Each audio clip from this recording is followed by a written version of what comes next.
Bom dia a todos, a todas e a todos. É com muita alegria que nós damos início a essa roda de leitura compartilhada do livro, não, do conto Amor, da Clarice Lispector.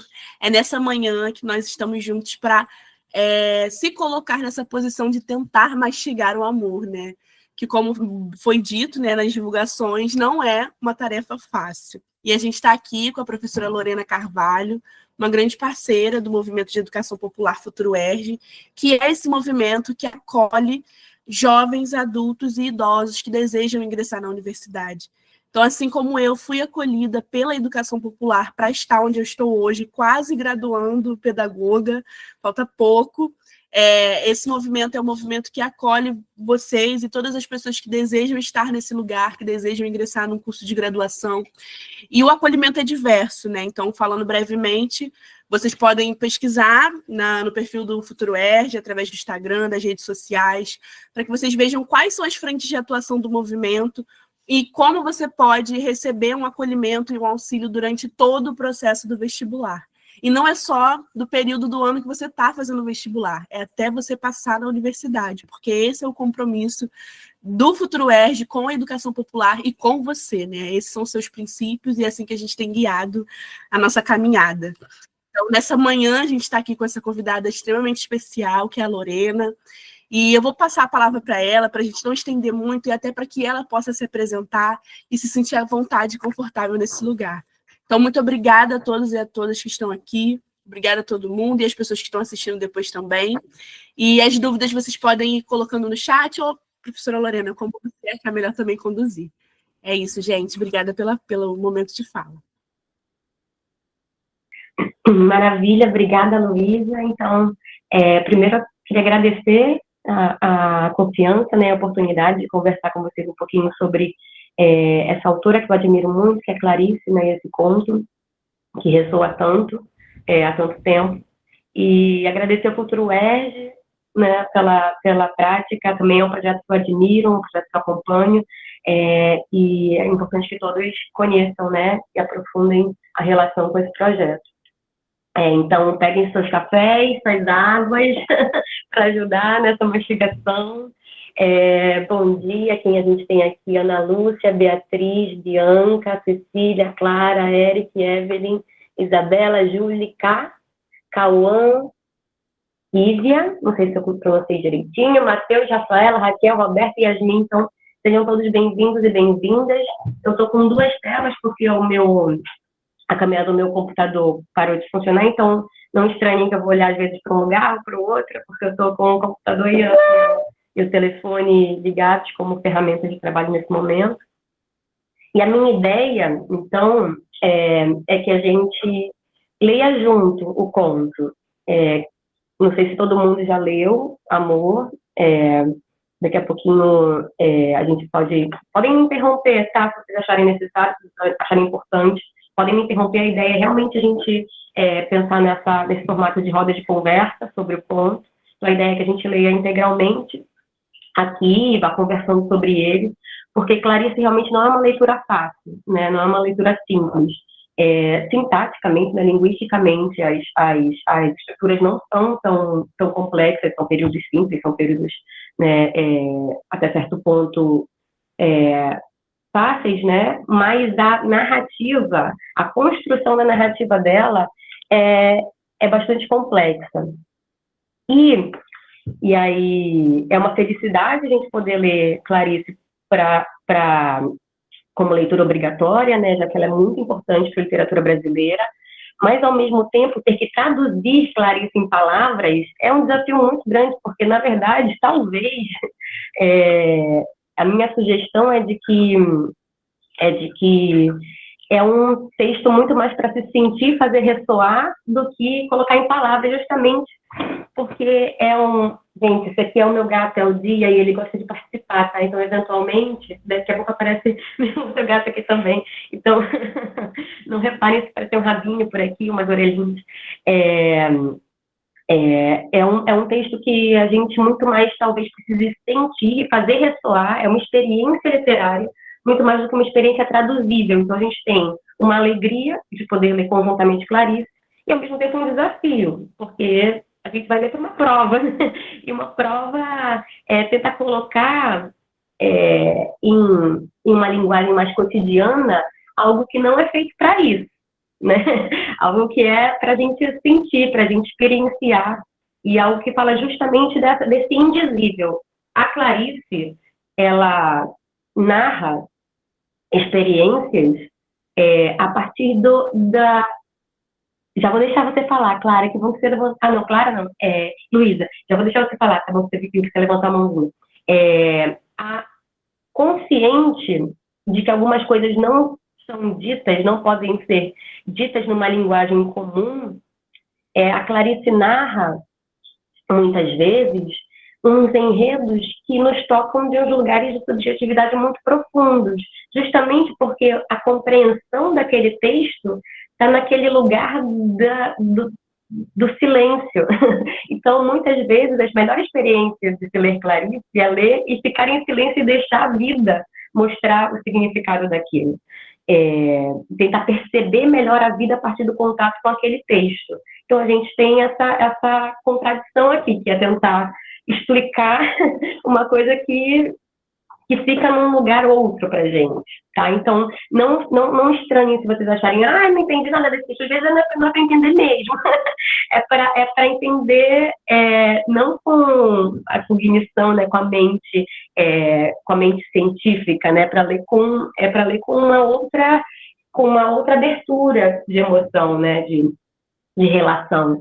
Então, a gente vai tentar colocar em palavras algo que é difícil de colocar em palavras. E a Clarice fica nesse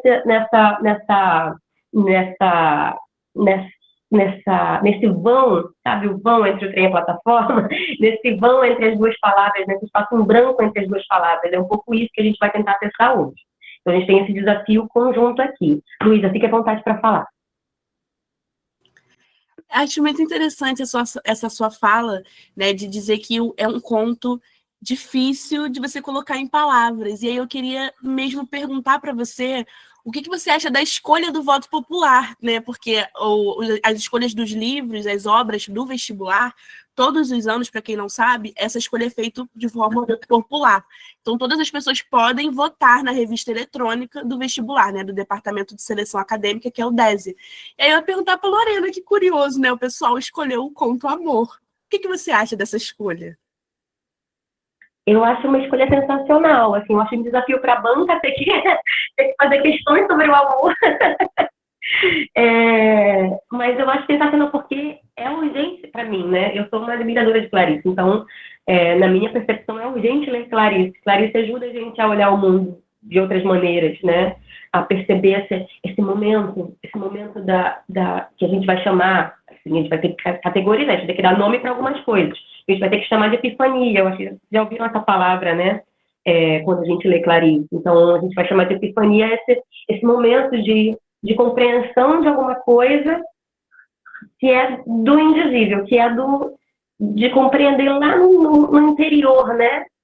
De compreender de um lugar e a partir de um insight, de uma coisa que estava amadurecendo e surge a partir de um lugar imprevisível, né, que dá um susto, né, a gente. É esse momento do susto que a gente fica, da suspensão do susto.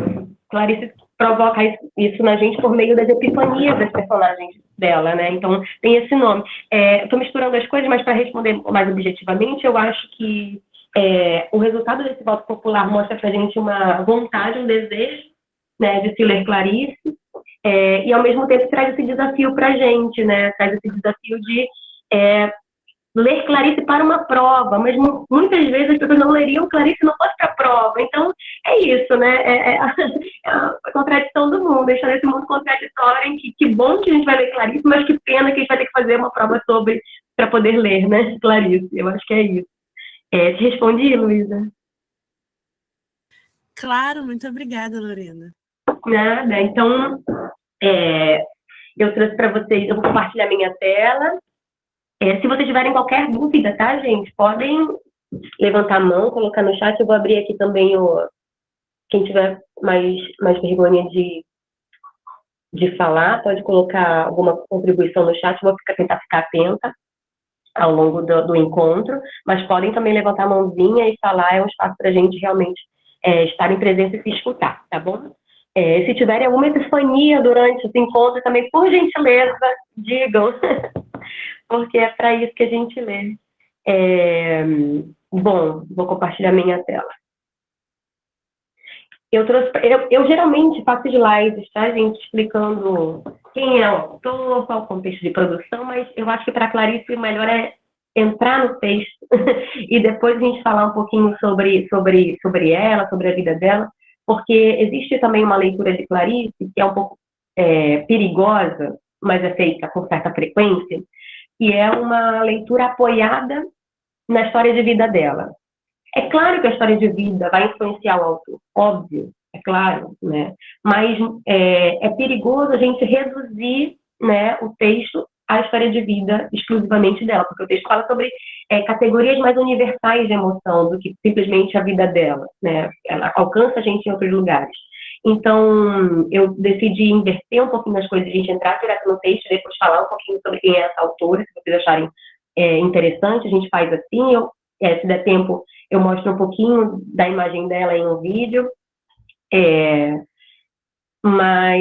e aí tem um nome isso, tá? Quando a gente reduz o texto à trajetória de vida do autor, a gente chama de biografismo, tá?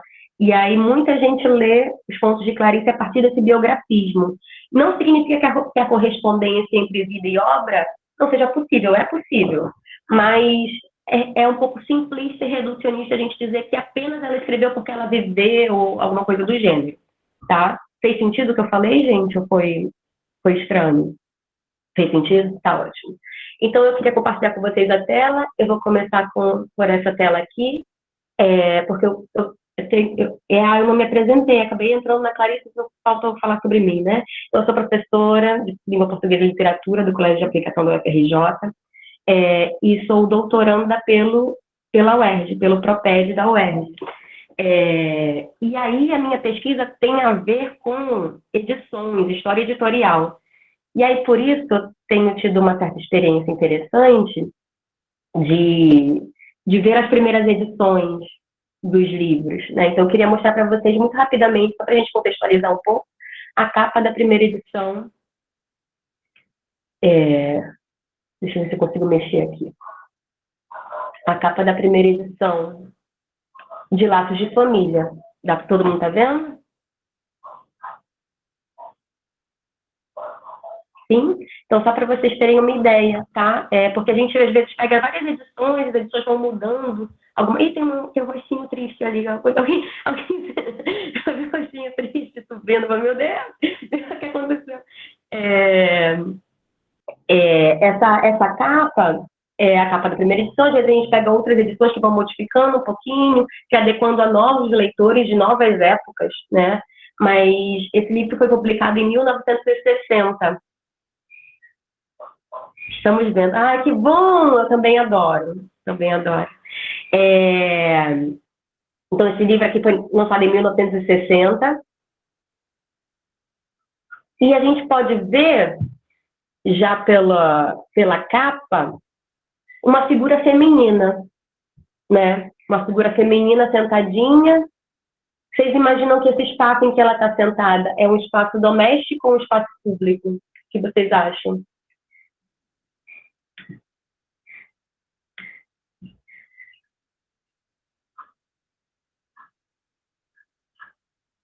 Doméstico, sim, Clara. Por que doméstico? Qual é o elemento aí que te traz essa impressão? Qual é o elemento visual? Eu acho que para mim é a forma que ela está sentada. Uma postura assim, meio ereta, sabe? Como se, não sei, como se alguém estivesse olhando ela, as mãos no joelho, sabe? Assim, toda posturada.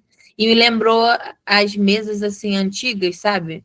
Para mim é como se fosse uma mesa enorme e ela tivesse uma ponta e o marido dela estivesse na outra. Aquela cena de Bridgerton, sabe? Uma coisa bem medieval, não sei. Me lembrou isso. Perfeito, Clara. Eu adorei essa contribuição, porque a gente em casa fica assim? A gente fica sentadinho assim? Em casa? Não, né? Mas essa figura, ela parece estar, não, né? A gente geralmente em casa, no ambiente doméstico, a gente fica mais relaxado, né? Mais à vontade. Mas essa mulher, ela, por algum motivo, por alguns índices, né? Por exemplo, a própria mesa, como a Clara falou, talvez essa vestimenta, né?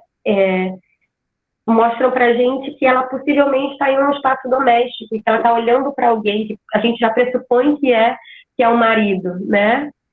E aí esse olhar desse marido que não aparece na figura, de alguma maneira faz ela precisar de uma postura nesse ambiente doméstico, que é uma postura talvez mais rígida, mais controlada, né? Mais em uma estrutura, né, ereta, assim, precisando mostrar alguma coisa, mostrar uma performance, né, de figura feminina para alguém que a gente não consegue ver nessa capa.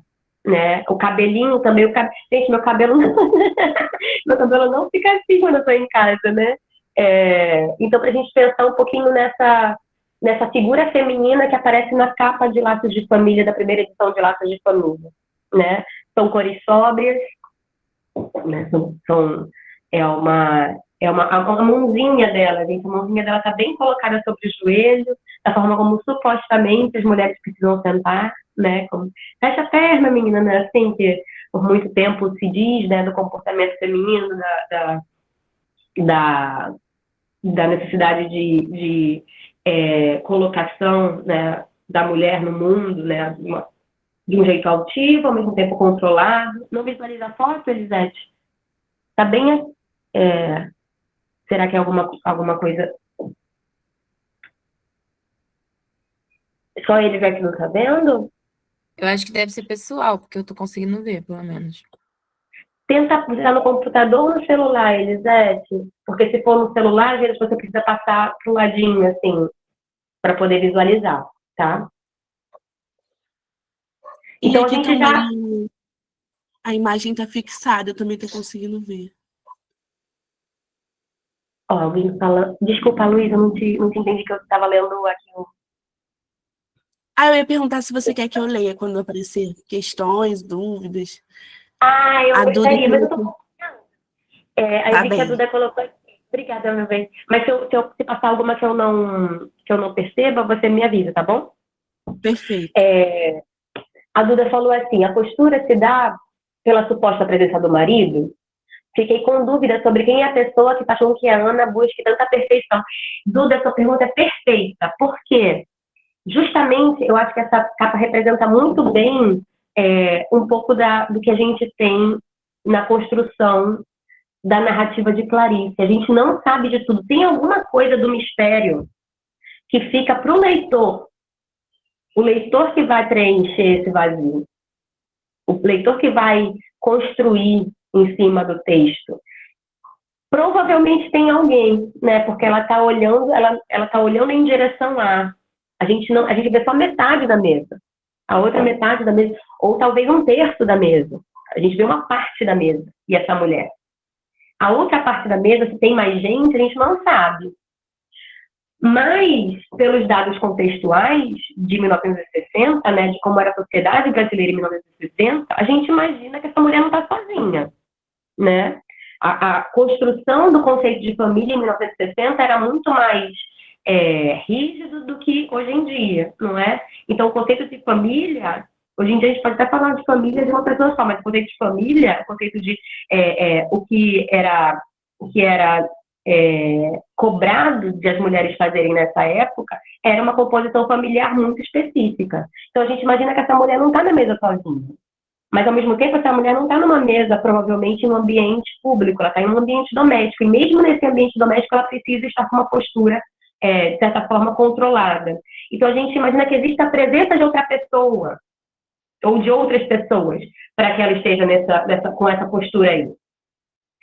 E aí, a gente, como leitor, já imagina, por exemplo, a Clara colocou já o marido ali. Eu concordo com a Clara, mas a gente nunca vai ter a resposta definitiva, porque a imagem não dá a resposta para a gente. Assim como a gente nunca vai ter resposta definitiva para o que acontece com a protagonista de Amor, porque o texto ele dá margem a possibilidades que o leitor vai preencher. Faz sentido isso?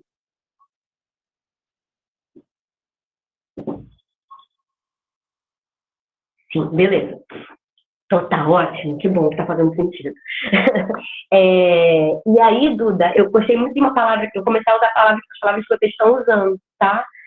Você usou a palavra perfeição. A gente vai manter essa palavra aqui no imaginário, tá? A, a, a, a Clara usou a palavra postura e você usou a palavra perfeição. Bora manter essas palavras quando a gente for ler o amor. Sim, mesmo lendo várias vezes, ainda busco saber quem está amarrando ela.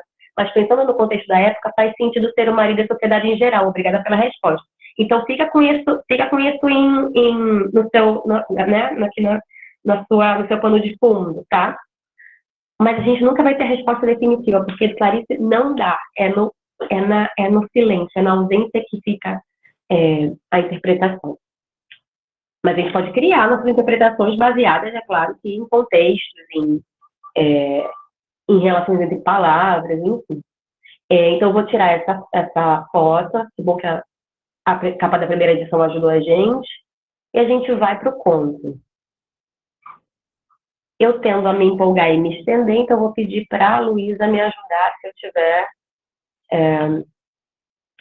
muito apegada a alguma parte do texto, para que a gente possa avançar e, de fato, mastigar alimentos ao meio-dia, tá, gente? Muito bom, pode deixar, Lorena. Tá bom, então você vai me controlando aí, porque eu tendo a falar muito. Então vamos lá, amor. Eu vou começar a leitura. Se alguém sentir vontade, em algum momento de dar continuidade, ler um parágrafo, aí é só levantar a mãozinha que a gente vai formando uma fila. Tá bom? Fiquem à vontade para ler, para interromper. Eu gostaria que a gente tentasse ter mais vozes nessa leitura. Então, amor, está aqui nesse livro de contos. Laços de família, a gente percebe que já mudou um pouquinho essa edição, a capa, né? Ganhou outros contornos. Aqui são os contos que fazem parte do livro, tá? A maioria desses contos tem protagonistas femininos, isso vai ser uma marca. Não são apenas protagonistas mulheres, as protagonistas de Clarice, né? Mas grande parte, a maior parte é dele. E a gente vê, né, que Amor é o segundo conto do livro. Só para vocês terem uma noção da obra, tá? Amor. Um pouco cansada, com as compras deformando o novo saco de tricô, Ana subiu no bonde. Depositou o volume no colo e o bonde começou a andar. Recostou-se então no banco, procurando conforto, um suspiro de meia satisfação. Esse primeiro parágrafo já dá um monte de informação para a gente, né? Então, a gente tem um espaço. Qual é o espaço em que esse enredo, num primeiro momento, está se passando?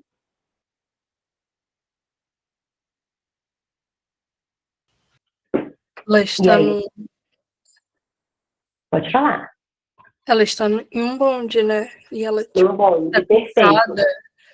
E o interessante é que começa com uma coisa e meio que termina esse assunto no final. Como é que é? Pode falar de novo? Que começa com esse assunto do bonde e meio que conclui depois de dar uma descrição da vida dela. Perfeito, perfeito. Sim, tem uma coisa cíclica, né? Que vai acontecer nesse texto. Sim, é bem interessante. A gente vai ver isso, perfeito. Evelyn, a gente vai ver que o tempo desse enredo não é um tempo que é início, meio e fim. São 10 horas da manhã, depois são 11, depois é meio-dia. Não, é um enredo que retorna para outros momentos.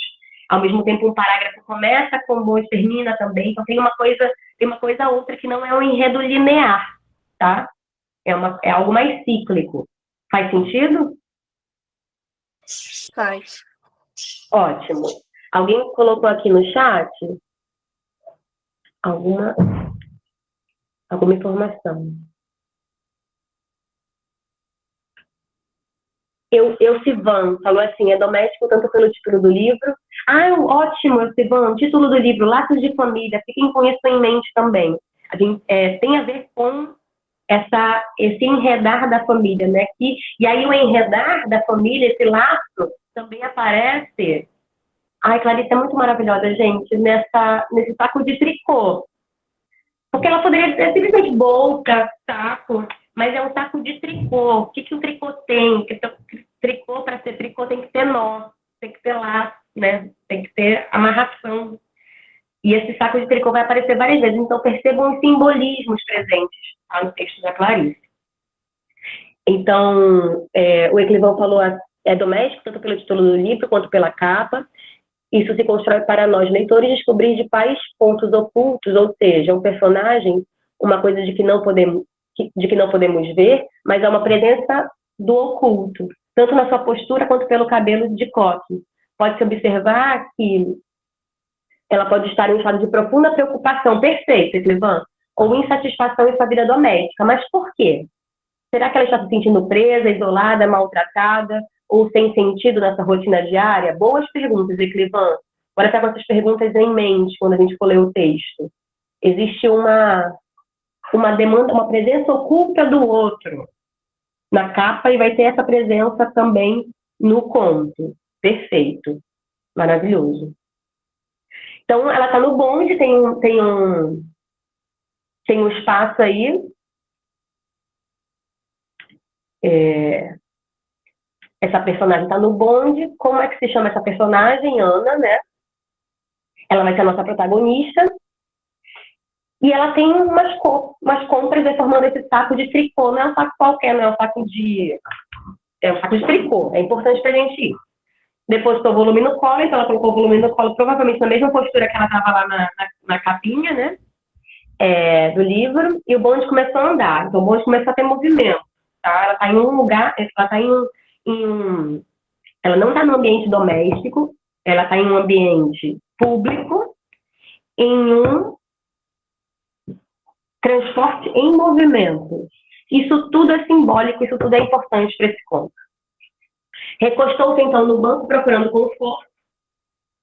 Ela está procurando conforto no banco. Não parece a mesma postura que ela, né? A mesma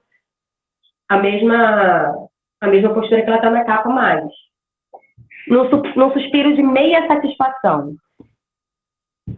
Essa palavra meia satisfação, o meia satisfação, é importante para a gente aqui? Sim ou não?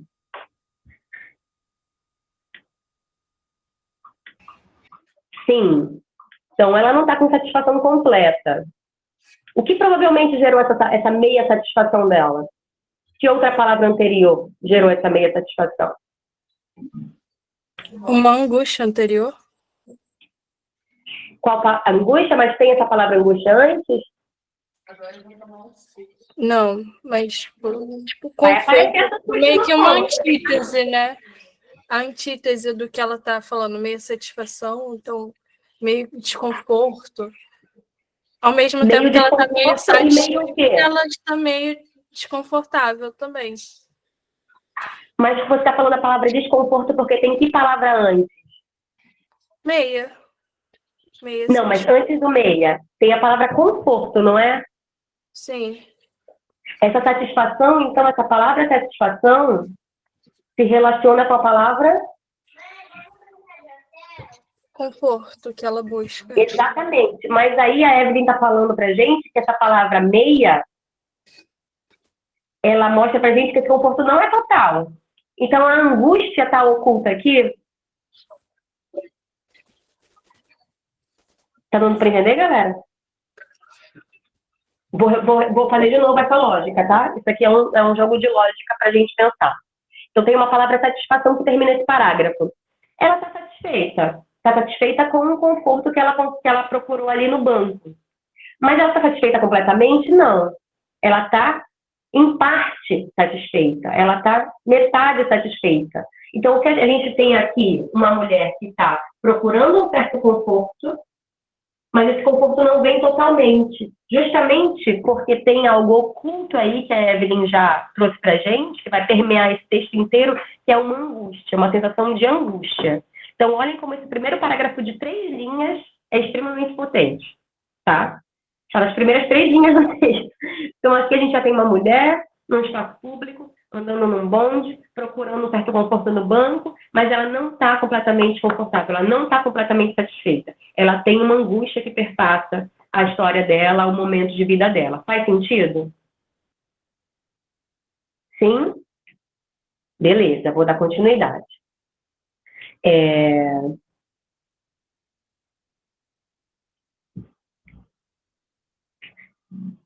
Ó. Sim, Cecília, você falou exatamente, perfeito. Cecília falou assim, ela sai da zona de conforto a partir do momento que sai de casa, do seu lugar de segurança. Sim, exatamente isso, Cecília. E o Sivan falou assim, ela pode estar com dificuldades e angústias da vida cotidiana em particular. Experiência da mulher dona de casa. Perfeito, a gente vai descobrir que ela é uma mulher dona de casa. Ela, por ser esposa e dona de casa, tem espaço para a realização pessoal e para o reconhecimento de si mesma. Ela pode se encontrar frustrada pela falta de comunicação com o marido, pela monotonia, seu dia a dia e pela sensação de que ela não é vista ou compreendida. Ela pode ser introspectiva, que se debruça sobre seus sentimentos, questionando sua identidade e sentido. Perfeito, Osivan, o sentido da sua vida. O Osivan já adiantou, já deu spoiler aqui. a gente vai chegar a isso. Já deu, com certeza o Osivan já leu. Que a gente já trouxe pra gente um spoilerzinho, mas é perfeito, exatamente. Essa Ana vai ser uma dona de casa, a gente vai chegar a isso já já. Beleza. Os filhos de Ana eram bons, uma coisa verdadeira e sumarenta. Cresciam, tomavam banho, exigiam para si malcriados, instantes cada vez mais completos. A cozinha era, enfim, espaçosa, o fogão enguiçado dava estouros. O calor era forte no apartamento que estavam aos poucos pagando. Mas o vento batendo nas cortinas que ela mesma cortara, lembrava-lhe que se quisesse podia parar e enxugar a testa, olhando o calmo horizonte. Como um lavrador, ela plantara as sementes que tinha na mão, não outras, mas essas apenas. E cresciam árvores, Aconteceu alguma coisa? Aqui o fogão que estourou aqui, gente. É como se fosse o fogão estourando no conto. Mentira. Como um lavrador, ela plantará as sementes que tinha na mão, não outras, mas apenas essas. E cresciam árvores, crescia sua rápida conversa com o cobrador de luz, crescia água enchendo o tanque, cresciam seus filhos, crescia a mesa com comidas, o marido chegando com jornais e sorrindo de fome, o canto importuno das empregadas do edifício. Ana dava a tudo, tranquilamente, sua mão pequena e forte, sua corrente de vida. Nesse momento, a gente já está falando do bonde? Pode falar, Evelyn. Eu acho que, tipo, ela saiu meio que do pensamento do bonde para descrever a sua vida. Meio que retratando o cansaço dela, né? E o cansaço dela tá meio que se doar para a família, em fazer as coisas domésticas, em ver que aquilo tudo é o que ela era o máximo que ela podia fazer para a vida dela, porque ela plantou somente as sementes que tinha em sua mão, né? Então, ela tá fazendo o máximo que ela podia fazer ali, mas ela tá cansada daquilo, né? Perfeito, Evelyn. É isso mesmo.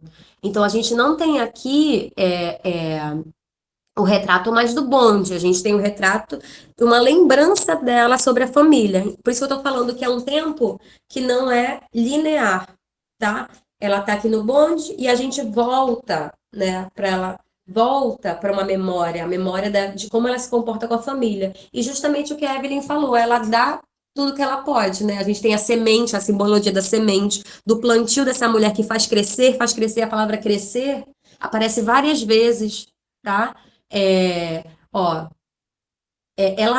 O que ela faz nutre as outras pessoas, nutre os filhos malcriados, né? Faz questão de mostrar que eles são malcriados e que ela cada vez mais tem que dar mais atenção para esses filhos.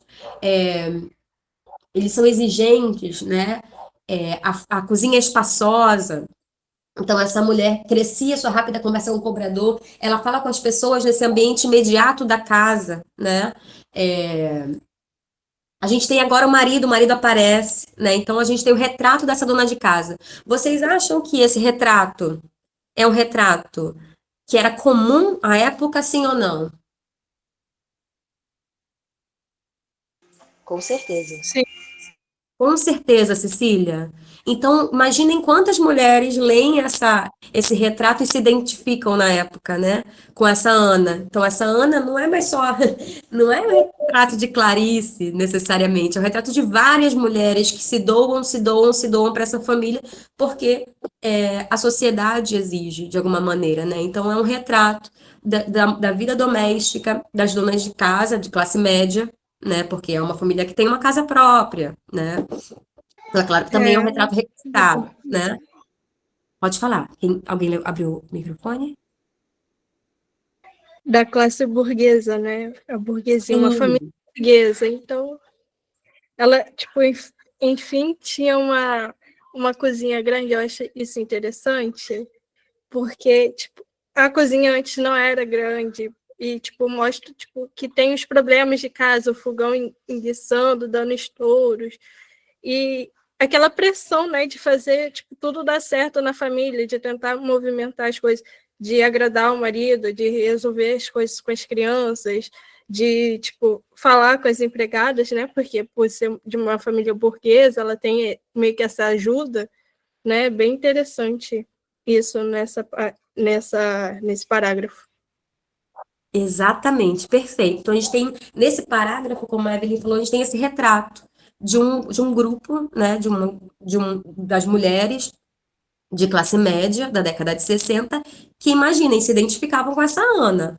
E aí, embora ver o que acontece com essa Ana, que precisa controlar tudo, que precisa deixar tudo ajeitadinho na vida doméstica e faz o que a sociedade pede, tá? Então, vamos dar continuidade. Certa hora da tarde. Ah, essa parte é linda, gente. Certa hora da tarde era a mais perigosa. Olhem a hora que era perigosa. Essa hora perigosa ela vai se repetir ao longo do texto. As repetições são um elemento importante desse texto. Pode ter uma pergunta sobre repetição, tá, gente? Essas repetições não são aleatórias, elas são propositais. Então, bora ver essa hora perigosa. Certa hora da tarde era mais perigosa. Certa hora da tarde, as árvores que plantara riam dela. Então, quando nada mais precisava de sua força, inquietava-se. No entanto, sentia-se mais sólida do que nunca. Seu corpo engrossara um pouco e era de se ver o modo como cortava blusas para os meninos, a grande tesoura dando estalidos na fazenda. Todo o seu desejo, vagamente artístico, encaminhara-se há muito no sentido de tornar os dias realizados e belos. Com o tempo, seu gosto pelo decorativo se desenvolvera e suplantara a íntima desordem. Parecia ter descoberto que tudo era passível de aperfeiçoamento. A cada coisa se emprestaria uma aparência harmoniosa. A vida podia ser feita pela mão do homem. Então, essa mulher, ela. Várias, sim, sim. Quer falar um pouquinho pra gente sobre isso, Evelyn? Rapidinho?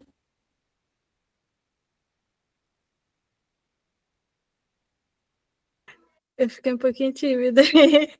É porque eu fiquei um pouquinho tímida depois que eu tô respondendo direto, eu fiquei um pouco tímida. Não fica Mas, tímida, eu adoro quando interagem comigo, não me deixe só. mas é porque eu gosto muito de literatura, assim, tipo, e Clarice, assim, eu gosto muito também. Essa parte é muito interessante, né?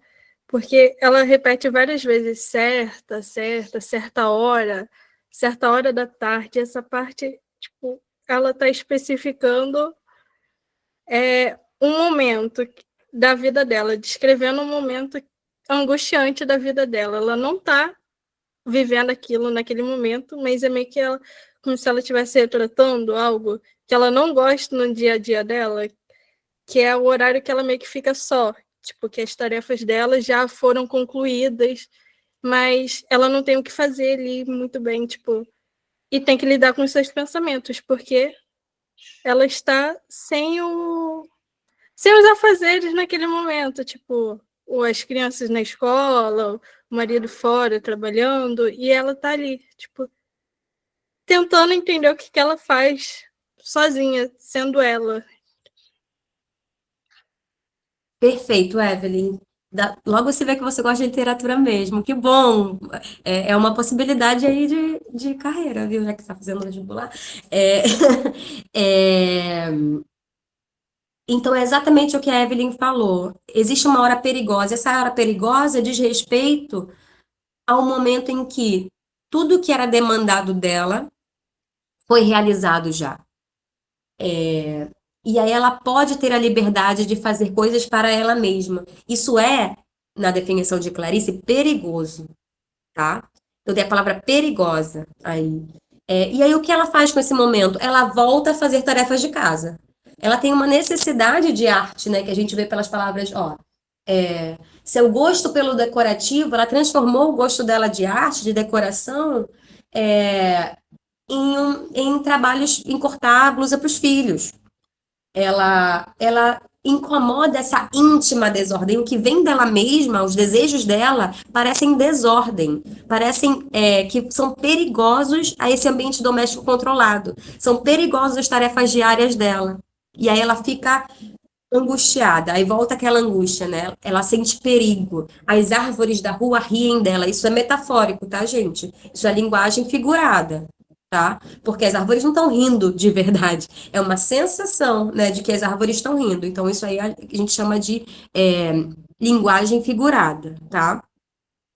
E aí, só para explicar para vocês, para quem não entendeu o que a Evelyn está chamando de anáfora, tá?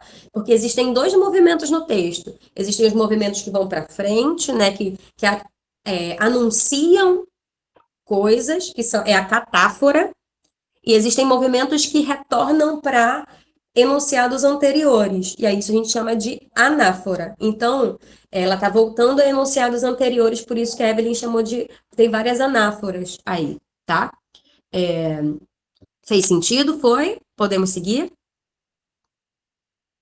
Eu vou avançar um pouquinho mais, porque se a gente ficar... Gente, cada parágrafo da Clarice dá meia hora de análise. Então, eu vou tentar seguir um pouquinho mais para a gente tentar ficar no nosso tempo, tá? Mas tô amando, viu? Isso, Evelyn, perfeito. As metáforas, ou seja, essa linguagem figurada, é usada para dar sentido aos sentimentos, porque tem algumas coisas que não ficam, que não são dizíveis, que é mais que a linguagem do cotidiano não dá conta. A linguagem do dia a dia, explicar assim, não dá conta. Então a gente faz a gente usa a linguagem figurada para trazer essa profundidade do sentimento, tá? A Clarice faz muito isso. No fundo, Ana sempre tiver a necessidade, olha isso. Aí agora a gente vai descobrir quem é Ana, tá? No fundo, Ana sempre, aqui é a função social da Ana no parágrafo anterior, e agora a gente vai ver no fundo quem é Ana, tá? No fundo, Ana sempre tiver a necessidade de sentir a raiz firme das coisas. E isso um lar perplexamente lidera, perplexamente, surpreendentemente, tá? Por caminhos tortos, então a Ana não foi sempre, não foi a vida inteira controlada, organizada.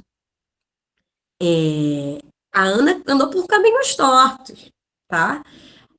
Por caminhos tortos viera a cair num destino de mulher, com uma surpresa de nele caber como se o tivesse inventado. Então, essa função social toda que a gente leu antes, é o destino da mulher na época. O que se espera da mulher? Destino de mulher, na década de 60, quando foi publicado esse texto, era cumprir essas obrigações domésticas, tá?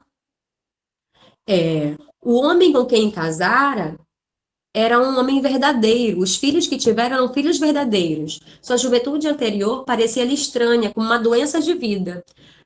Porque não era o que se esperava da mulher. Esses caminhos tortos pelos quais ela passou, que a gente não vai saber porque o conto não diz, a gente pode só imaginar, era uma doença de vida. Era como a sociedade via, era uma doença de vida. Dela havia aos poucos emergido para descobrir que também sem a felicidade se vivia. Abolindo-a, encontraram uma legião de pessoas, antes invisíveis, que vivia como quem trabalha, com persistência, continuidade e alegria. O que sucedera a Ana antes de ter o lar estava para sempre fora de seu alcance. Uma exaltação perturbada, que tantas vezes se confundira com felicidade insuportável. Então, nessa época, existia uma felicidade insuportável, confundida com perturbação. Olhem aí os termos utilizados, falam muito sobre o íntimo dessa mulher. criar em troca algo enfim compreensível, uma vida de adulto. E assim ela o quisera e escolhera. A Evelyn falou assim: algo que não é possível, uma explicação óbvia ou uma palavra que possa descrever com precisão. Você está falando da linguagem figurada, né, Evelyn? Que você colocou no chat. Sim, ótimo, exatamente, perfeito. Sua precaução reduzia-se a tomar cuidado na hora perigosa de novo. Sua precaução reduzia-se a tomar cuidado na hora perigosa da tarde, quando a casa estava vazia sem precisar mais dela, o sol alto, cada membro da família distribuído nas suas funções. Olhando os móveis limpos, seu coração se apertava um pouco em espanto, mas na sua vida não havia lugar para que sentisse ternura pelo seu espanto. Ela o abafava com a mesma habilidade que as Lídias em casa lhe haviam transmitido. Saía então para fazer compras ou levar objetos para consertar, cuidando do lar e da família à revelia dele, sem eles saberem, na hora perigosa, na hora que ela tinha mais liberdade de fazer o que ela queria, ela continuava cuidando da casa e cuidando dos familiares sem eles saberem. Quando voltasse, era o fim da tarde, e as crianças vindas do colégio exigiam-na. Assim chegaria a noite, com sua tranquila vibração. De manhã acordaria areolada pelos calmos deveres. Encontrava os móveis de novo empoeirados e sujos, como se voltassem arrependidos. Quanto a ela mesma, fazia obscuramente parte das raízes negras e suaves do mundo, e alimentava anonimamente a vida. Estava bom assim. Assim ela o quisera escolher. De novo, assim ela o quisera escolher, é como termina o parágrafo anterior, só que não foi erro de digitação. Ela está se convencendo de que ela escolheu esse destino de mulher, mas na década de 60 isso não era passível de escolha, era o que se esperava. Mas ela tenta se convencer o tempo todo de que ela sim o quisera e assim escolher, e por isso ela precisa cumprir esse destino. Tá? A palavra destino parece contradizer essa escolha. Então, olhem as antíteses aí, né? É repleto dessas antíteses, dessas palavras contrárias uma à outra. Angústia e satisfação, né? A sensação de angústia e satisfação, a sensação de destino e de escolha, tá? Pode falar, Evelyn, pode falar. Eu não tenho certeza se já falou, é que, tipo, fala que ela busca por uma segurança, algo que seja seguro, que seja estável, e mostra que, tipo, na juventude dela não tinha essa estabilidade e era contra o que a sociedade esperava. Então, nessa busca do que a sociedade esperava, ela buscou um destino que era das mulheres na época, né? Então, ela meio que não teve escolha, mas ela tenta ali buscar a alegria, mesmo que seja entre aspas, né? Porque não é verdadeiramente ela, né? Tipo, ela era meio que o oposto do que a sociedade queria, mas ela foi naquilo para ter algo estável, uma estabilidade e buscar também o padrão, a padronização, né? Que a sociedade ai, meu Deus, vou ler aqui. Para as mulheres na época. Mas vocês entenderam, né? Eu falei errado. Exatamente isso. Exatamente isso. É uma boa interpretação dessa parte do texto. E aí a Yasmin falou assim: é como se ela tentasse se prender com a vida doméstica, talvez com medo de ceder aos pensamentos que poderiam surgir na hora perigosa. Perfeito, Yasmin. É isso. Evelyn Yasmin, perfeito, é isso mesmo. Assim, é uma interpretação possível. Eu tô falando é isso, mas é claro que existem também outros contornos possíveis, mas a gente está construindo uma interpretação muito possível. O Elcivan falou assim: a Ana viveu uma profunda reflexão. Ih, eu perdi aqui.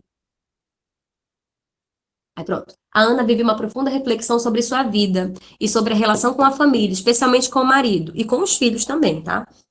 Essa parte me emociona ao ler esse capítulo, que adoro, com as metonímias da literatura, pois ela, por um breve instante, desconectada da realidade da rotina, despertando uma reflexão profunda sobre a sua vida. Eu acho que falta estar. Pois ela está, por um breve instante, desconectada da realidade da rotina, despertando uma reflexão profunda sobre a sua vida. Perfeito. Apesar da reflexão e da sensação do vazio, Ana, ao retornar e querer estar perto da família, reencontrar o amor que a une, aos certos destinos com eles, com busca de esperança. Perfeito, Elceban. É isso mesmo, ela tá passando pela hora perigosa, né? Essa hora perigosa é a hora que ela pode se conectar com outros sentimentos que não são aqueles sentimentos associados a essa família, e ela pode fazer uma reflexão profunda sobre a sua vida, mas ela evita isso, ela tenta ocupar a mente com as tarefas de casa. E o desejo dela é voltar a reencontrar a família para voltar a se convencer de que ela deve cumprir esse destino da mulher da década de 70 de 60 no Brasil. Perfeito. Vocês estão indo muito bem, gente. Estou orgulhosa. O bonde... Aí, pronto. Voltamos pro bonde. O bonde vacilava nos trilhos. Entrava em ruas largas. Então, ela está em movimento. Percebam que ela está... Esse movimento do bonde também pode representar um pouco desse movimento de pensamento, tá? Entrava em ruas largas. Logo, um vento mais úmido soprava, anunciando. Olha a natureza conversando com ela, tá? As árvores riem, o vento anuncia. Ela começa, quando ela tá nessa hora perigosa, ela começa a se abrir para uma percepção da natureza, a se conectar a ouvir elementos diferentes dessa personificação da natureza. Perfeito, Evelyn. Essa natureza fala com ela, conversa com ela, ri dela. Quem ri é ser humano, né? Mas as árvores riem, o vento anuncia algo. Então, ela se conecta com a natureza, que é uma coisa que, aparentemente, pelos dados que a gente tem no texto, ela não faz quando ela está ocupada com as tarefas domésticas. Mas isso é perigoso, tá? Logo, um vento mais úmido soprava, anunciando, mais que o fim da tarde, o fim da hora instável. Então, é uma hora de angústia, uma hora instável. Ana respirou profundamente e uma grande aceitação deu ao seu rosto um mar de mulher. Olha só, de novo, um mar de mulher. Por quê? Porque ela está voltando para o destino da mulher, que é a tarefa doméstica. Tá? Então, esse momento de suspensão, esse momento de angústia, né, que causa angústia para ela, de liberdade, tá acabando. Mas vai acontecer alguma coisa. E aí, o que vai acontecer não é nada extremamente impactante no sentido de um enredo desses que a gente está acostumado hoje em dia, né? Que é um enredo mais de aventura, ou o bonde não vai bater, não vai, sei lá, parecer algo extremamente assombroso na frente dela, vai ser algo, o cotidiano não vai acontecer, e vai trazer para ela uma forte impressão, olhem só. O bonde se arrastava, em seguida estancava. Então tem um movimento, né? Percebam os movimentos. Vai e para, vai e para. Até o Maitá tinha tempo de descansar. Foi então que olhou para o homem parado no ponto. É um homem parado no ponto. A diferença entre ele e os outros é que ele estava realmente parado. De pé, suas mãos se mantinham avançadas. Era um cego. Então ela vê um cego parado no ponto. O que havia mais que fizesse Ana... Desculpa, é uma pergunta. O que havia mais que fizesse Ana se aprumar em desconfiança? Ela fica desconfiada. Alguma coisa intranquila estava se sucedendo. Então ela viu, o cego mascava chiclete. E aí a gente vem para mastigação, né? Que é um pouco do anúncio do nosso encontro. Um homem cego mascava chiclete.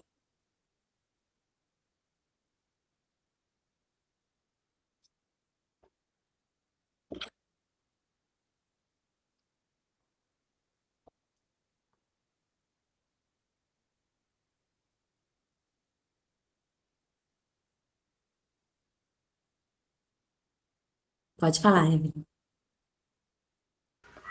É interessante, eu até coloquei ali no chat, que não foi algo fantasioso, não foi algo assustador, não foi tipo um baque, tipo, que você falou de o bonde bater, ou algo assim. Ela apenas viu uma pessoa, mas ela teve uma percepção diferente em relação a ela, olhando para uma pessoa, porque ela meio que viu o reflexo daquela pessoa em relação a ela, tipo, era uma pessoa cega, uma pessoa com deficiência, mas estava tranquila, apenas mascando chiclete, e ela ali naquela angústia, sendo uma pessoa que, tipo, estava vivendo meio que o padrão da sociedade, estava vivendo algo coerente, né? Algo normal, vamos dizer assim, mas ela estava angustiada. E ela vendo aquele, tipo, cego, ela tem uma percepção diferente do que ela está vivendo e, tipo, é algo você tinha falado antes, sobre a esqueci que você falou que tem muito nos textos de Clarice, que Epifania. é a epifania. Essa parte é a parte da epifania que ela tem ali, é muito interessante. Perfeito, Evelyn. É que acontece a epifania. Epifania é uma palavra que está na ementa da prova. Então, muito provavelmente vai aparecer, tá? É uma pena que a gente tenha que traduzir, né, epifania, mas é esse momento. O cego. O cego me faz ver coisas. Um cego mascando chiclete me faz perceber o movimento da minha vida, o movimento mecânico da minha vida. Eu não estou conseguindo, eu estou escolhendo fechar os olhos para alguma coisa e estou mecanicamente arranjando tarefa para não olhar. Então, é exatamente o que a Evelyn falou, não acontece algo fantasioso nesse conto, né, nessa parte do conto. É a percepção dela que é diferente sobre o cotidiano acontecendo, né? Então, é esse momento de entendi, né? Entendi alguma coisa. Não tem muito o que dizer, é isso, é perceber o mundo de maneira diferente por algo. E se perceber e se espelhar, né, como a Evelyn falou, se espelhar naquela pessoa. Ele fez ela ver alguma coisa sobre ela mesma. A Ivy falou assim, ela se incomoda com alguém com um tipo de problema para a sua vida poderia agir tão facilmente. Com alguém que com um problema, com algum tipo de problema para a sua vida poderia agir tão facilmente, enquanto ela, por sua vez, se obriga a viver algo, pode ser, Ivy, é perfeito, e obriga a ser feliz, como alguém que em sua cabeça, para muitas, deveria ser feliz. Perfeito, Ivy. A interpretação da Ivy é a de que, vê se eu interpretei direitinho, Ivy, de que a epifania dela acontece porque ela está tão presa nos trabalhos domésticos dela e tem uma pessoa livre ali, mascando chicletes, fazendo o que quer da vida, né? E ela não, ela tá cumprindo o cotidiano dela e se esquecendo de si mesma. É isso, Ivy, que você pensou? Sim, com certeza. Perfeito. Assim, a gente nunca vai saber o que de fato a Ana pensou ali. Qual foi o insight da Ana? O que a gente sabe, e isso é importante a gente ter internalizado na interpretação desse conto, é que quando ela vê esse cego mascando chicletes, ela percebe as contradições, ela encara as contradições da vida dela. Ela entende algo profundamente, tá? O que é esse algo? A Ivy interpretou muito bem. A gente está construindo a interpretação da coisa mecânica, também é possível. A gente nunca vai ter essa resposta. É como se fosse a pessoa do outro lado da mesa. Tem algo oculto aí nesse texto. De fato, qual foi o insight da Ana? A gente não sabe, mas a gente sabe que esse insight, que essa epifania, trouxe profunda transformação da relação dela com essa hora perigosa e da relação dela com a própria família. Faz sentido? Muito, sim, ótimo, perfeito. Então vamos avançar. Esse ponto é um ponto muito importante do texto, por isso eu até fiquei em silêncio um tempinho, para a gente saborear. Um homem cego mascava chiclete. Ana ainda teve tempo. Desculpa, gente, mudei aqui. Ana ainda teve tempo de pensar por um segundo que os irmãos viriam jantar. Desculpa, gente, vou ler de novo. Ana ainda teve tempo de pensar por um segundo que os irmãos viriam jantar. O coração batia-lhe violento, espaçado. Inclinada, olhava o cego profundamente, como se olha o que não nos vê. Olha que lindo isso, gente. Ai, eu tenho que avançar por causa da hora, mas dá pra gente destrinchar cada palavra de Clarice. Ele mastigava goma na escuridão. Olha isso, gente, é muito lindo. Sem sofrimento, com os olhos abertos. O movimento da mastigação fazia-o parecer sorrir e de repente deixar de sorrir. Sorrir e deixar de sorrir. Como se ele a estivesse insultando, Ana olhava. E quem a visse teria a impressão de uma mulher com ódio. Ódio porque ele fez ela descobrir. Não é lindo, Roberto, é lindo, é lindo. Ele fez ela descobrir alguma coisa que ela podia ver e não estava querendo ver. Mas continuava a olhá-lo. Ao mesmo tempo que ela tem ódio, ela tá presa àquela imagem. Cada vez mais inclinada. Perdeu aquela postura. A postura foi embora. Imagina a mulher já tá ali, ó, querendo ver o que está acontecendo ali. O bonde deu uma arrancada súbita, jogando-a desprevenida para trás. O pesado saco de tricô despencou-se do colo, ruiu no chão. Ana deu um grito. Imagina, descontrolou. Essa mulher não dá grito, né? O condutor deu ordem de parada antes de saber do que se tratava. O bonde estancou, os passageiros olharam assustados. Então ela ficou descomposta pela primeira vez nesse conto. Ela se entregou àquela experiência. Ela não se preocupou com a autoimagem nesse momento. Ela viveu aquela epifania, aquela percepção. Isso vai mudar completamente o que ela vai fazer em seguida, né? Sim, Evelyn, a Clarice faz a gente entrar em epifania, faz exatamente, a gente fica, né, pensando, meu Deus, minha vida. Ívia, pode falar. Consegue me ouvir? Porque eu não sei se dá para ouvir direito. Claro, pode falar. É porque você, no início, você fez uma analogia com o tricô, que era o laço, né, da família, como diz a capa do livro. E aí você dizendo escrito que o tricô fica áspero entre os dedos dela, faz essa analogia com a família, que ela percebe que as coisas não são tão perfeitas como são, e a base da família dela começa a se desconstruir, né? Assim, o pensamento dela da vida perfeita com a família começa a desconstruir junto com o tricô. Acho interessante que você citou no início. Lindo, perfeito. É isso mesmo. Os ovos caem no chão e mancham esse momento mancha, né? Fica uma coisa. Imagina também a consistência dos ovos, né? A gente tem essa consistência meio estranha, que parece que é meio, né, meio pegajoso. Isso contamina esse laço. Perfeito, Ívia, lindo. Pode falar. Eu vi uma interpretação dessa quebra dos ovos como se fosse a representação da vida, tipo, que aquilo que representava a vida, né, quebrou, tipo, não tem como recuperar aquilo. Os ovos que ali se quebraram não tem mais como recuperar, não tem como ela voltar, tentar mudar o que ela já está vivendo. Mesmo que ela esteja vivendo aquela epifania, não tem, tipo, meio que a maneira de voltar, de recuperar essa vida. Tipo, eu acho que essa é a representação do ovo que eu vi, eu achei muito interessante. É muito linda mesmo.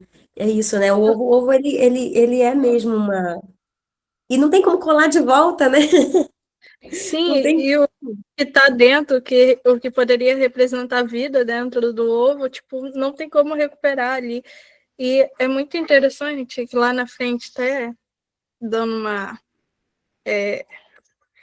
um pequeno spoiler, né, que lá na frente ela, tipo, vai jantar com a família e alguns ovos sobraram para essa janta, e ela, tipo, fala que mesmo quebrando o ovo, se deu para aproveitar o que ela tinha ali, tipo, mesmo que parte da vida dela tenha ido embora, deu para aproveitar um pouco, dá para aproveitar um pouco. É bem interessante essa analogia. Perfeito. Tudo, olha que riqueza, gente. Tudo num parágrafo é importante, é simbólico para Clarice. Então, é o tricô, é o ovo, é a postura dessa mulher, é a janela pela qual ela vê, é o bonde que vai e para. Então, ao mesmo tempo que o bonde estava indo e parando, lembra do movimento do bonde? Então, o movimento da mastigação, né? Também do cego, também essa esse movimento, né, que faz sorriso e tira o sorriso, faz sorriso. Tem um movimento nesse texto que é, né, de ir e vir o tempo todo. E esse movimento também acontece na composição. Olha como é genial, gente, é muito lindo. A composição do enredo também é o ir e vir. Ela lembra a memória, vai para frente, lembra de alguma coisa, vai para frente. Então é tudo conectado. Então esses elementos todos, o ovo não é aleatório, não é, outra coisa, é ovo, né? E esse ovo que está ali no começo, no meio e no fim do conto, representando já transformações dessa personagem. Toda essa movimentação ajuda a gente a entrar literalmente no cenário que ela está presente, exatamente. Tem uma coisa de um movimento, né, que faz o... Yasmin falou, é literalmente a frase dita no livro, o mal já estava feito. A gente vai chegar nessa frase, vamos avançar, que já são, ai meu Deus, 11h50. A gente está na segunda página ainda. Mas vamos lá. Incapaz de se mover para apanhar suas compras, Ana se aprumava pálida, uma expressão de rosto há muito não usada. Então, há muito não usada. De que momento? Provavelmente naquele momento anterior à constituição da família dela. Ressurgia-lhe com dificuldade ainda incerta, incompreensível. O moleque dos jornais ria, entregando-lhe o volume. Mas os ovos se haviam... os ovos que a Evelyn chamou atenção. Os ovos se haviam quebrado no embrulho de jornal. Gemas amarelas e viscosas. Ai, gente, tem uma coisa nojento que vai acontecer também nesse texto, que até agora não tinha nada nojento. Tudo era harmônico, tudo era costurado, cortado, metricamente colocado, e agora vão surgir elementos que são colocados como pegajosos, nojentos, tá? Viscosos. Outra textura aparece para essa mulher com essa experiência. É uma experiência enorme, não. Ela viu um cego masticando chiclete no ponto do bonde. É isso. Isso aconteceu e transformou porque algo já estava acontecendo dentro dela, né? A epifania acontece quando tem algo já sendo elaborado, não é do nada, né? Pingavam entre os fios da rede. Olha os fios da rede, Lívia. Não, é Lívia ou Ívia? Eu achava que era o I maiúsculo, é Lívia, eu tô chamando de Ívia o tempo todo.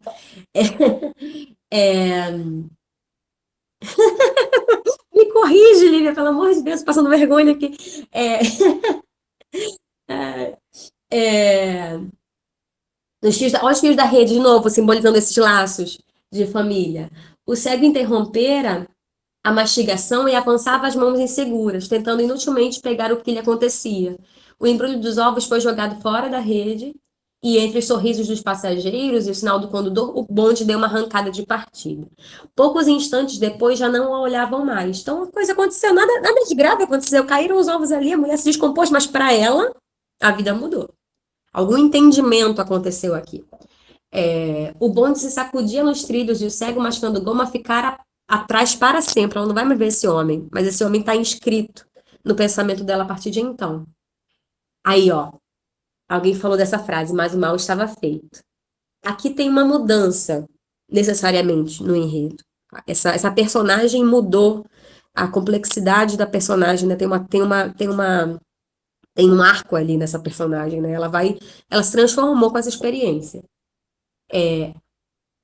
A rede de tricô era... Eu estou avançando rapidinho só por causa do horário, tá, gente? A rede de tricô era áspera, ó, a rede áspera. Então tem uma coisa da textura também. A Clarice é extremamente sensorial, tá? A gente sente a viscosidade do ovo, a aspereza do tricô. A rede de tricô era áspera entre os dedos, não íntima como quando a tricotar. É claro que foi essa mulher que fez esse saco de tricô, ela faz tudo para a casa dela. A rede perder o sentido e estar num bonde era um fio partido. Não sabia o que fazer com as compras no colo. Pela primeira vez ela está sem saber o que fazer, porque ela sempre sabe o que fazer.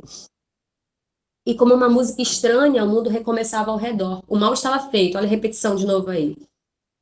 Por quê? Teria esquecido de que havia cegos? A piedade a sufocava, a Ana respirava pesadamente. Mesmo as coisas que existiam antes do acontecimento estavam agora de sobreaviso, tinham um ar mais hostil, perecível, as coisas mudaram. O mundo se tornara de novo um mal-estar. Vários anos ruíam, as gemas amarelas escorriam. Expulsa de seus próprios dias, parecia-lhe que as pessoas na rua eram periclitantes, que se mantinham por um mínimo equilíbrio à tona da escuridão. E por um momento, a falta de sentido deixava-as tão livres, porque a liberdade, não precisa de sentido, ela quer dar sentido a tudo, mas talvez seja só experienciar a vida, né? Que ela não estava experienciando, ela estava tentando controlar tudo ao seu redor, inclusive os próprios pensamentos. A falta de sentido deixava-as tão livres que elas não sabiam para onde ir. E ela está contaminada por esse não saber. Perceber uma ausência de lei foi tão súbito que Ana se agarrou ao banco da frente. Essa mulher está em crise aí. Como se pudesse cair do bonde, como se as coisas pudessem ser revertidas com a mesma calma com que não o eram. Já vem aí a crise. O que chamava de crise viera afinal. Então, a percepção da desordem do mundo, da falta de lei do mundo, que o mundo não pode ser controlado. Nem o mundo externo, nem ela pode controlar o próprio mundo, porque essa hora perigosa tá aí, né? E sua marca era o prazer intenso. Exatamente, Evelyn. Ela está fora de si por conta da epifania que ela vivenciou. Exatamente.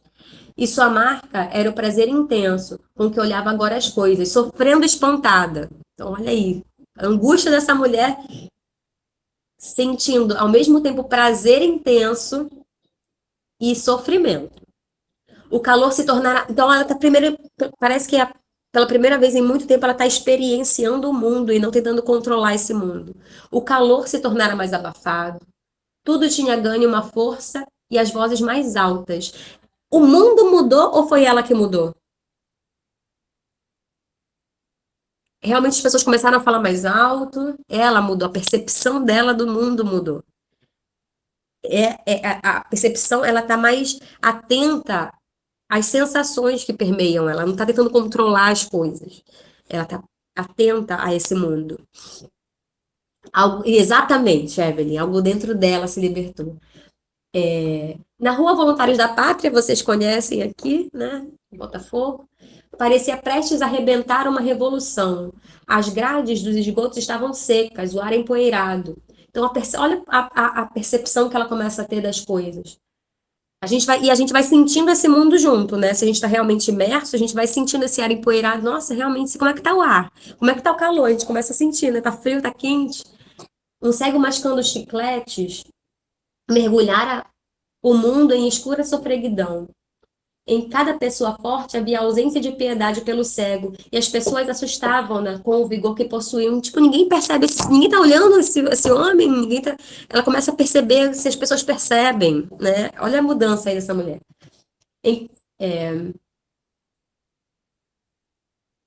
Junto dela havia uma senhora de azul com um rosto. Olha que lindo isso, gente. Junto dela havia uma senhora de azul com um rosto. Ela não olhava no rosto das pessoas. Agora aquela mulher tem um rosto, parecia que não tinha antes. Desviou o olhar depressa, porque é ameaçador olhar para o rosto das pessoas, é ameaçador olhar o mundo ao redor. Exatamente. Ela deixa de olhar, ela olhando, na verdade eu acho, Evelyn, impressão, tá? Que ela olhando profundamente e finalmente para si, ela começa a perceber o mundo, ela deixando de olhar para o compromisso que ela tem, para o controle das coisas, ela começa a olhar para o mundo, e aí começa a sentir o mundo, e começa a reagir ao mundo, aí sente ódio, aí sente nojo, aí sente prazer, aí sente de fato as coisas. Faz sentido?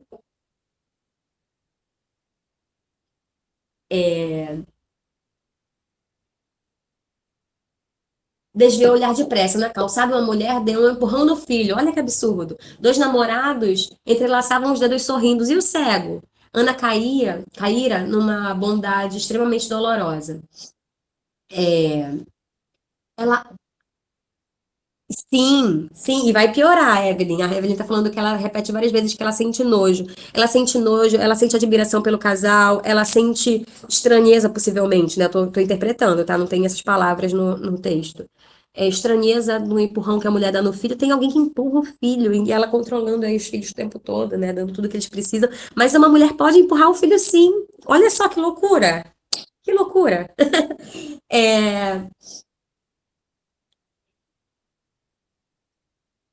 Ela apaziguara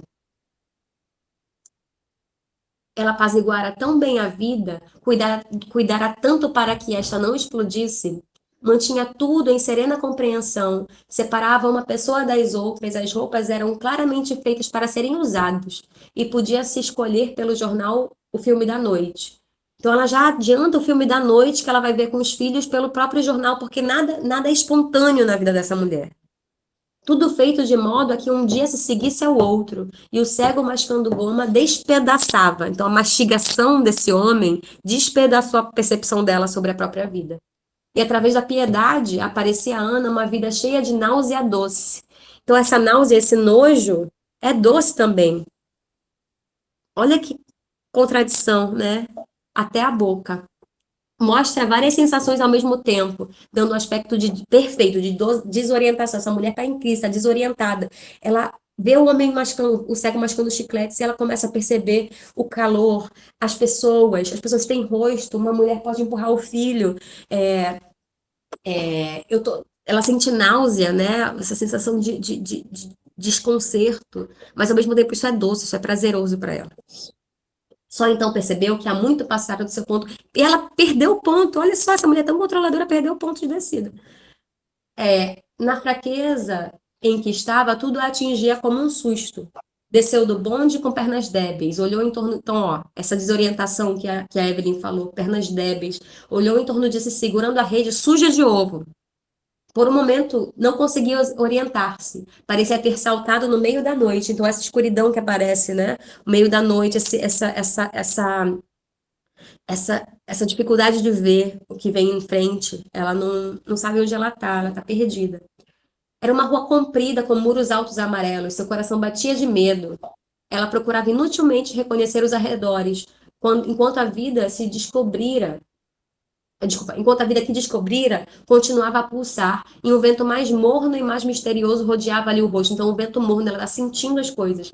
Então, ó, outra coisa importante que pode aparecer, esses adjetivos, tá? Um vento morno. Poderia ser só um vento, mas é um vento morno, né? Tá adjetivando esse vento para dar a sensação pra gente, né? A sensação da temperatura, essa coisa da sinestesia. Sinestesia é uma figura de linguagem que diz respeito à mistura de sensações, tá?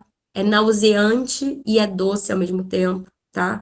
Então tem uma coisa sinestésica, tem uma mistura de sensações aqui para ela. Isso é feito muito pelos adjetivos, tá? Beleza. Ficou parado olhando o muro. Enfim, pôde localizar-se, percebeu onde ela estava. Andando um pouco mais ao longo de uma sebe, atravessou os portões do Jardim Botânico. Ela está no Jardim Botânico. Ela está no Jardim Botânico, então ela sabe onde ela está e ela poderia voltar para casa. A Ana anterior, para começar, que não teria se perdido. Estaria em casa já. Mas ela se perdeu e ela vai fazer uma coisa inusitada, pela primeira vez em muito tempo. Andava pesadamente pela alameda central entre os coqueiros. Não havia ninguém no jardim. Depositou os embrulhos na terra, sentou-se no banco de um atalho e ali ficou muito tempo. Então, essa experiência tocou a ponto de ela tomar outras decisões na vida. A vastidão parecia acalmá-la. O silêncio regulava sua respiração. Ela adormecia dentro de si. Então, ela entrou nessa hora perigosa, finalmente, dentro de si. De longe via a aleia onde a terra era clara e redonda, mas a penumbra dos ramos cobria o atalho.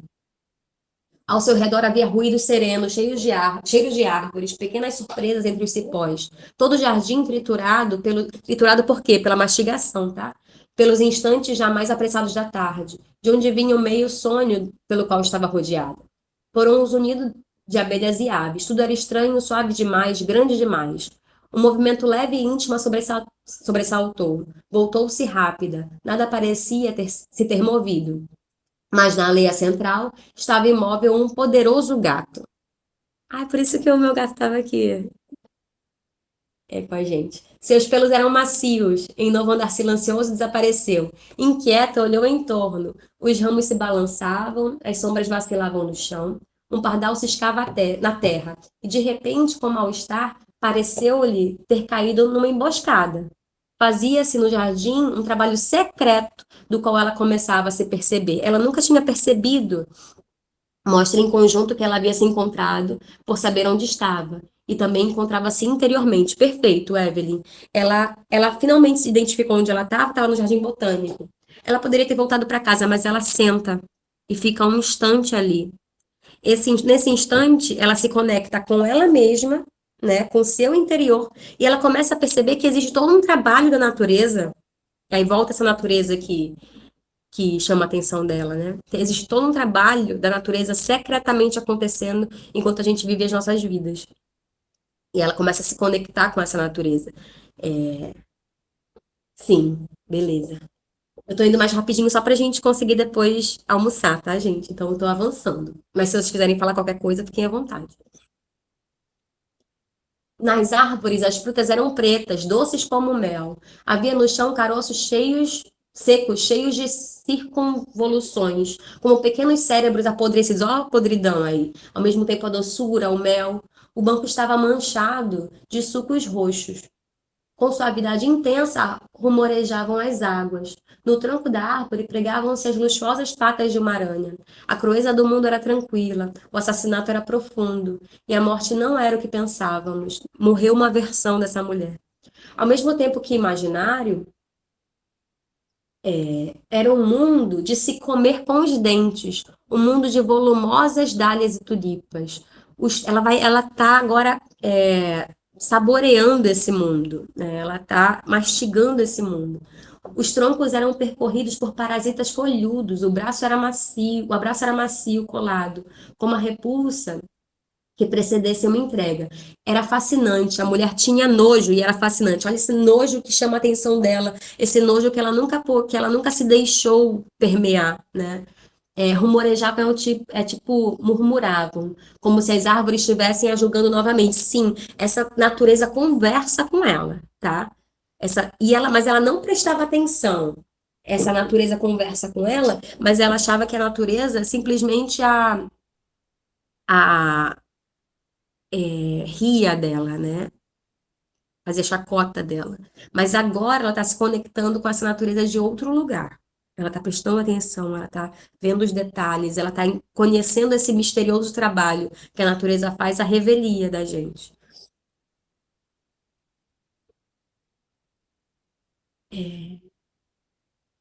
As árvores estavam carregadas, o mundo era tão rico que apodrecia. Então tem uma morte acontecendo aqui, né? Um apodrecimento.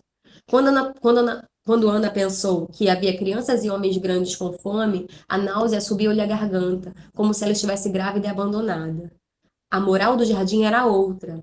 Agora que o cego a guiara até ele, estremecia nos primeiros passos de um mundo faiscante, sombrio, onde vitórias régias boiavam monstruosas. As pequenas flores espalhadas na relva não lhe pareciam amarelas ou rosadas, mas cor de mau ouro e escarlates. A decomposição era profunda, perfumada, mas todas as pesadas coisas ela via com a cabeça rodeada por um enxame de insetos, enviados pela vida mais fina do mundo. A brisa se insinuava entre as flores. Ana mais adivinhava que sentiu seu cheiro adocicado. O jardim era tão bonito que ela teve medo do inferno. Olhem que loucura, gente, olha que lindeza.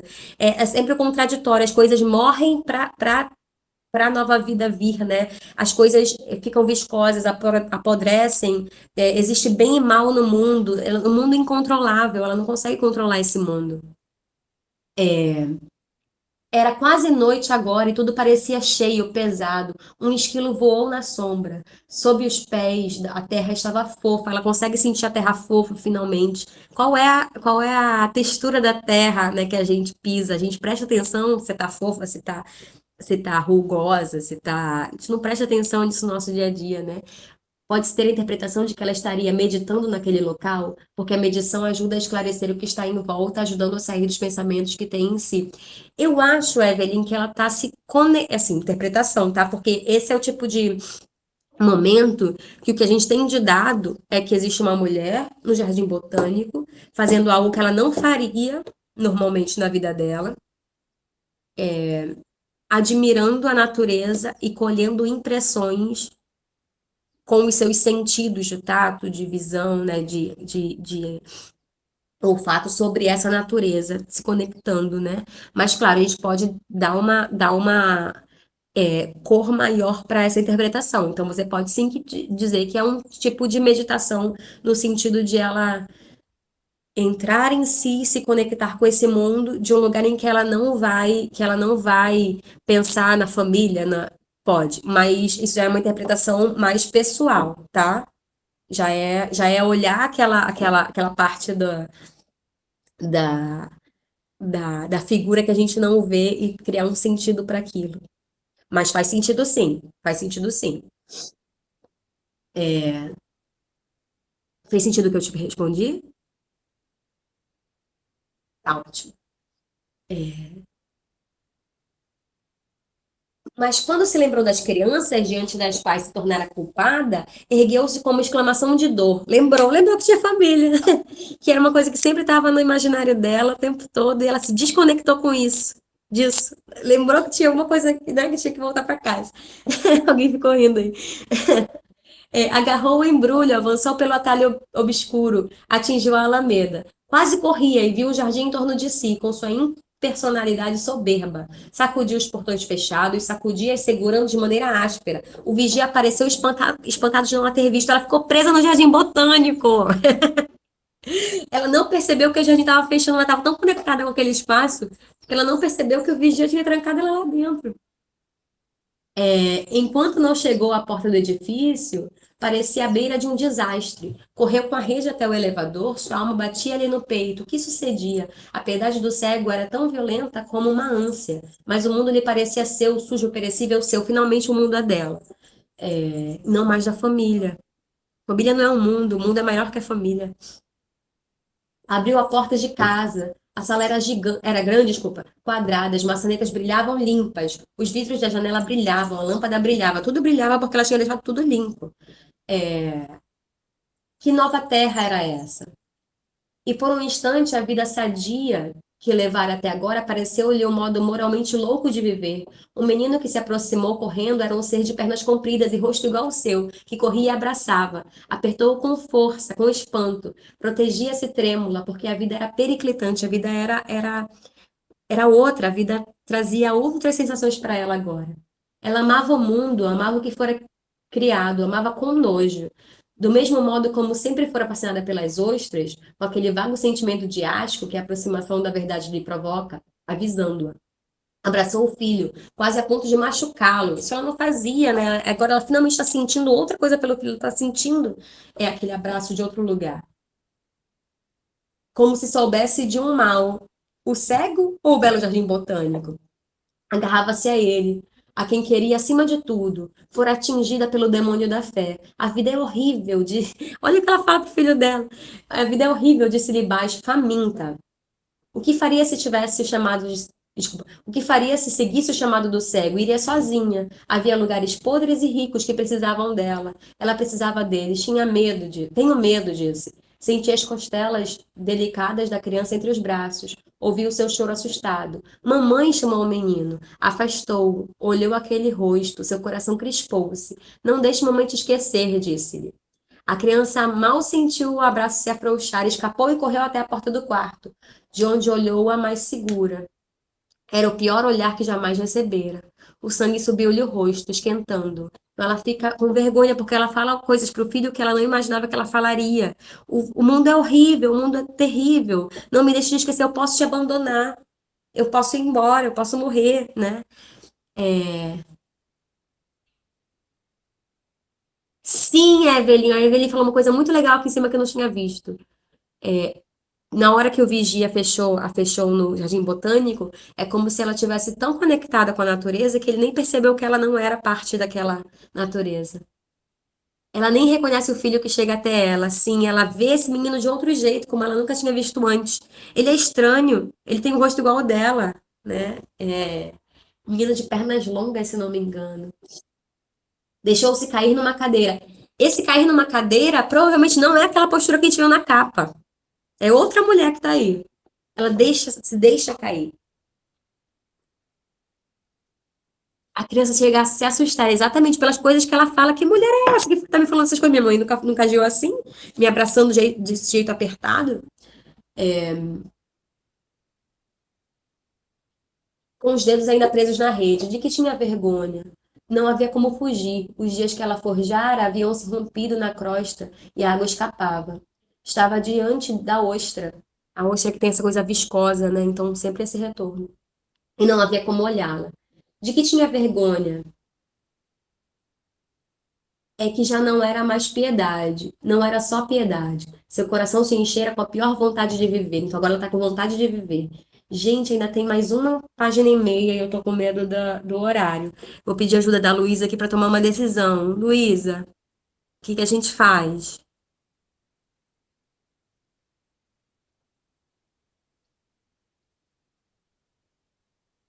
Ih, gente.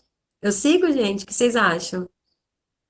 Como estamos aí de Eu tenho uma pessoas? sugestão, gente. Pode falar. Qual a sua sugestão?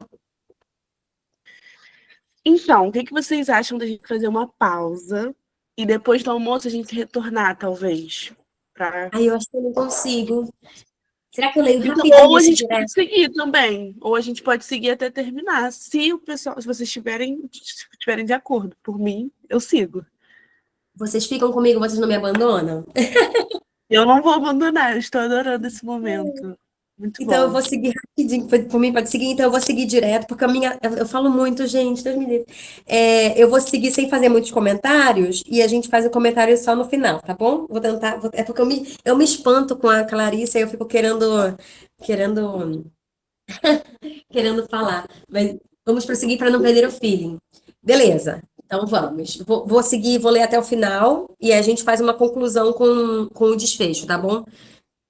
Vou tentar não me espantar, porque eu me espanto. Eu tenho as epifanias a cada palavra de Clarice. Eu já li esse texto milhares de vezes e cada vez que eu leio.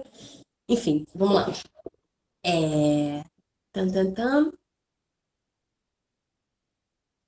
Já não sabia se estava do lado do cego ou das espessas plantas. O homem pouco a pouco se distanciara e, em tortura, ela parecia ter passado para o lado dos que lhe haviam ferido os olhos. O jardim botânico, tranquilo e alto, lhe revelava.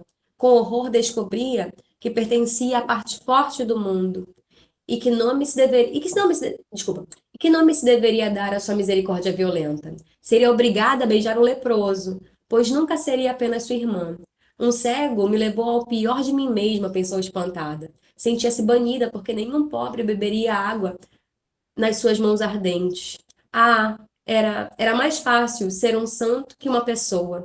Por Deus, pois não fora a verdadeira piedade que sondara no seu coração as águas mais profundas, mas era uma piedade de leão. Humilhada, sabia que o cego preferiria um amor mais pobre, e estremecendo também sabia por quê.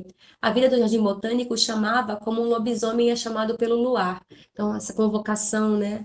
Oh, mas ela amava o cego. A gente pode depois pensar sobre esse amor, tá? Pensou com os olhos molhados. Só que, desculpa, eu sei que eu falei que eu não ia comentar, mas aqui é importante uma coisa para a prova especificamente, tá? Oh, mas ela amava o cego, pensou com os olhos molhados. O nome desse discurso é discurso indireto livre, tá? Pesquisem isso com calma antes da prova. Discurso indireto livre acontece muito nesse texto. É uma mistura entre o pensamento da personagem e a narração, tá? É um momento em que a gente não sabe, não tem pontuação que distingue exatamente onde termina o pensamento da personagem e começa a enunciação do narrador. A gente chama isso de discurso indireto livre, tá? No entanto, não era com este sentimento que se iria a uma igreja. Estou com medo, disse sozinha na sala. Levantou-se e foi para a cozinha ajudar a empregada a preparar o jantar. Mas a vida arrepiava como um frio. Havia o sino da escola, longe e constante. O pequeno horror da poeira ligando os fios à parte inferior do fogão, onde descobriu a pequena aranha. Carregando a jarra para mudar a água, havia o horror da flor se entregando lânguida e asquerosa às suas mãos. O mesmo trabalho secreto se fazia ali na cozinha. Então, o mesmo trabalho dos bichinhos no jardim botânico tem na cozinha dela, ela nunca percebeu. Perto da lata de lixo, esmagou com o pé a formiga, o pequeno assassinato da formiga. O mínimo corpo tremia. As gotas d'água caíam na água parada do tanque. Os besouros de verão, o horror dos besouros inexpressivos. Ao redor havia uma vida silenciosa, lenta, insistente, horror, horror. Andava de um lado para o outro na cozinha, cortando os bifes, mexendo o creme. Em torno da cabeça, em ronda, em torno da luz, os mosquitos de uma noite cálida, uma noite em que a piedade era tão crua como o amor ruim. Entre os dois seios escorria o suor, a fé a quebrantava. O calor do forno ardia nos seus olhos. Depois o marido veio. Vieram os irmãos e as mulheres, vieram os filhos dos irmãos. Jantaram com as janelas todas abertas no 9º andar. Um avião estremecia, ameaçando no calor do céu. Apesar de ter usado poucos ovos, o jantar estava bom. Olha os ovos ali, Evelyn. Também suas crianças ficaram acordadas, brincando no tapete com as outras. Era verão, seria inútil obrigá-las a dormir. Ana estava um pouco pálida e ria suavemente com os outros. Depois do jantar, enfim, a primeira brisa mais fresca entrou pelas janelas. Eles rodeavam a mesa, a família, cansados do dia, felizes em não discordar, tão dispostos a não ver defeitos. Riam-se de tudo, com o coração bom e humano. As crianças cresciam admiravelmente em torno deles. E como uma borboleta, Ana prendeu um instante entre os dedos, antes que ele nunca mais fosse seu. Depois, quando todos foram embora e as crianças já estavam deitadas, ela era uma mulher bruta que olhava pela janela. A cidade estava adormecida e quente. O que o cego desencadeara caberia nos seus dias? Quantos anos levaria até envelhecer de novo? Qualquer movimento seu e pisaria numa das crianças. Mas com uma maldade diamante, parece aceitar que da flor saísse um mosquito, que as vitórias régias boiassem no escuro do lago. O cego pendia entre os frutos do jardim botânico. Então ela está misturando tudo, né? Está misturando a experiência. Ela está trazendo para dentro desse espaço doméstico os elementos que ela aprendeu nessa experiência pública. O que ela fazia sempre na vida era levar o espaço doméstico para tudo que ela fazia, controlar esse espaço doméstico. Na rua, ela percebeu que as coisas não estavam sob seu controle, ela finalmente percebeu isso. E aí ela traz para os pensamentos dela, para as reflexões dela de dentro de casa, o jardim botânico, o cego que a espantou, a mastigação, o nojo, o prazer, tudo aquilo que ela sentiu naquele momento de epifania. Se for um estouro no fogão, o fogo já teria... Se for um estouro no... Desculpa. Se for um estouro no fogão, o fogo já teria pegado em toda a sua casa. Pensou correndo para a cozinha e deparando com seu marido diante do café derramado. Então, o café derramou o marido. O marido derramou o café. Desculpa, o café derramou o marido. O que foi? Gritou vibrando toda. Ele se assustou com o medo da mulher e de repente riu entendendo. Não foi nada, disse. Só um desajeitado. Ele parecia cansado com olheiras. Mas diante do estranho rosto de Ana, espiou-a com maior atenção. Então ele notou alguma coisa diferente dessa mulher. E espiou com mais atenção. Talvez ele também não prestasse tanta atenção nela assim. Talvez ele estivesse acostumado com a atuação dela sempre tão controlada e tão repetitiva. Depois atraiu-a assim, em rápido afago. Não quero que aconteça nada, nunca, disse ela. Deixe que pelo menos me aconteça o fogão dar um estouro, respondeu ele sorrindo. Ela continuou sem força nos seus braços. Hoje de tarde alguma coisa tranquila se rebentara, e na casa toda havia um tom humorístico, triste. É hora de dormir, disse ele, é tarde. Num gesto que não era seu, mas que pareceu natural, segurou a mão da mulher, levando-a consigo sem olhar para trás, afastando-a do perigo de viver. Acabara-se a vertigem de bondade. Agora o último parágrafo.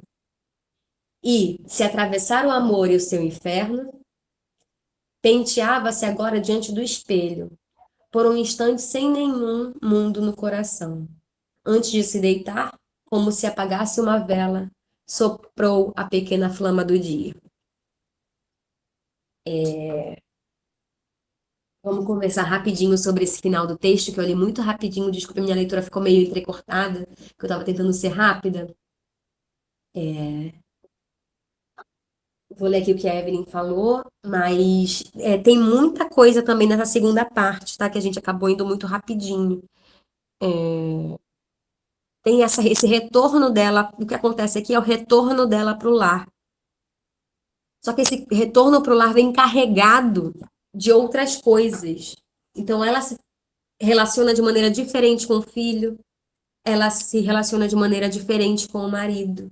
ela se assusta com o descuido do marido, o fogão estourou, né? E caiu ali o café, derramou o café, e ela fica espantada também. Tudo é muito grande para ela, cada coisa, cada temperatura vira muito grande para ela. E o marido suavemente percebe a mudança da mulher, mas ele pega na mão e a conduz de novo. Ele tenta conduzi-la de novo, né, pro caminho, para esse caminho. Tudo simbólico, tá, gente? Tudo muito simbólico em Clarice. Conduzi-la para o caminho do quarto, né? Conduzi-la para o retorno à família. E ela tenta performar o apagar da chama do que tinha sido iniciado nela no dia. E o capítulo seguinte desse conto não existe. É a gente que vai ter que interpretar. Será que ela consegue voltar para a vida dela normal? Tem uma frase no conto que eu acho que foi a Lívia que trouxe pra gente, de que já tinha algo mudou profundamente, possivelmente, né? Aí já é a interpretação. Essa mulher não vai voltar ao cotidiano dela, ela tá vendo tudo de maneira muito diferente. Algo mudou, algo se transformou, mas o que vai acontecer nos episódios seguintes é o leitor que vai preencher. O mal já estava feito, perfeito, Evelyn. O mal já estava feito, mas ela tenta se reintegrar novamente a essa rotina, né? Ela sopra a chama, ela apaga a chama. Mas aí cada um de nós vai dar continuidade a essa interpretação a partir do seu lugar de leitor, né? De qual autor desse texto. Deixa eu ver aqui o que a Evelyn falou pra gente ao longo do final da leitura. Ó, ela falou, discurso indireto livre é um recurso literário que apresenta as seguintes características: norma culta, a fala das personagens feitas em primeira pessoa surgem espontaneamente dentro do discurso do narrador, feito na terceira pessoa. Não há marcas que indiquem a separação da fala do narrador e da fala da personagem. Não é introduzido por verbos de elocução, nem por sinais de pontuação ou conjunções. Perfeito. Esse é um conceito muito importante para esse texto da Clarice, porque ela usa muito o discurso indireto livre. Em um dado momento, a gente não sabe se quem está falando ali é o narrador ou é a própria Ana. Tá? A gente não sabe se está sendo descrita, se mistura a descrição do que está acontecendo com a Ana, isso se mistura a reação emocional da Ana às coisas. Esse provavelmente é dela, mas também é do narrador. Discurso indireto livre, tá? Exatamente, por conta do narrador onisciente. É esse narrador onisciente também é um termo importante. O narrador onisciente é o narrador em terceira pessoa, que sabe de tudo o que acontece, inclusive o que se passa na mente dos personagens, tá? Esse é um narrador onisciente. Dito isso, engatei a marcha 5 nesse final, mas conseguimos ler o texto inteiro. Como estamos nos sentindo?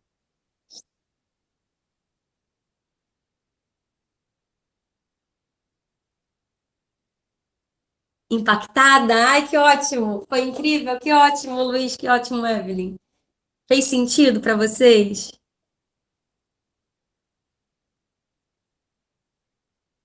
Pode falar. Pode falar, Evelyn. Uma coisa interessante também que eu vi em uma das interpretações do livro foi que nessa hora que ela estava se olhando no espelho, lembra que eu falei que tipo, o cego parecia um reflexo, que ela estava olhando para si?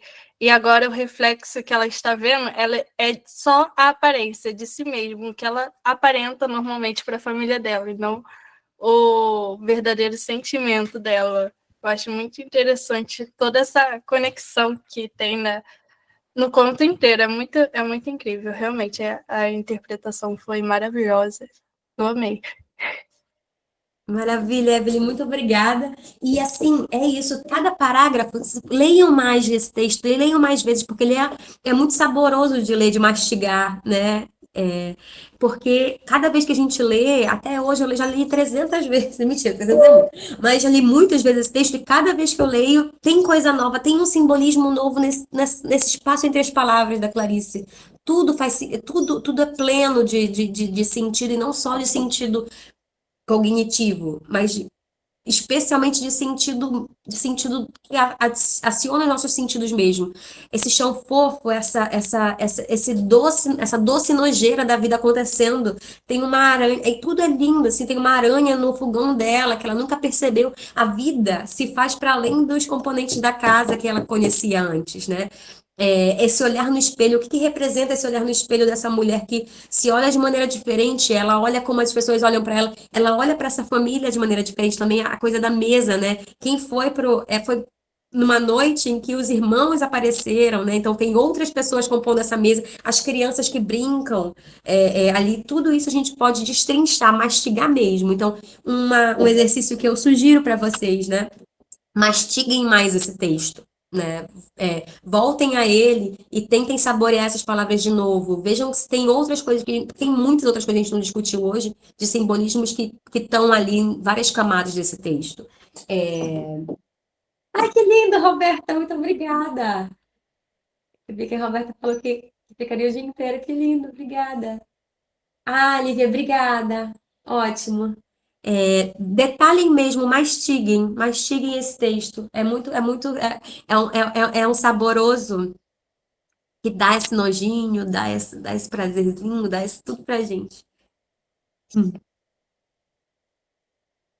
Sim, Evelyn. Coloca de. Isso é importante, tá? A Evelyn falou uma coisa muito importante. Tem muita gente que lê Clarice. A Clarice é intimista. A Clarice fala da mulher. A Clarice fala sobre o sentimento. É isso. Não, Clarice fala de sociedade, sim. Ela, em vários momentos desse texto, fala sobre o cego, sobre a falta de empatia das pessoas, sobre como as pessoas são automatizadas na sua própria vidinha ali e não olham para o outro, né? Não olham ao redor. Então, tem sim crítica social nos textos de Clarice. Mas muitas leituras de Clarice acabam sendo, texto de mulher fala sobre mulher. Não, também fala.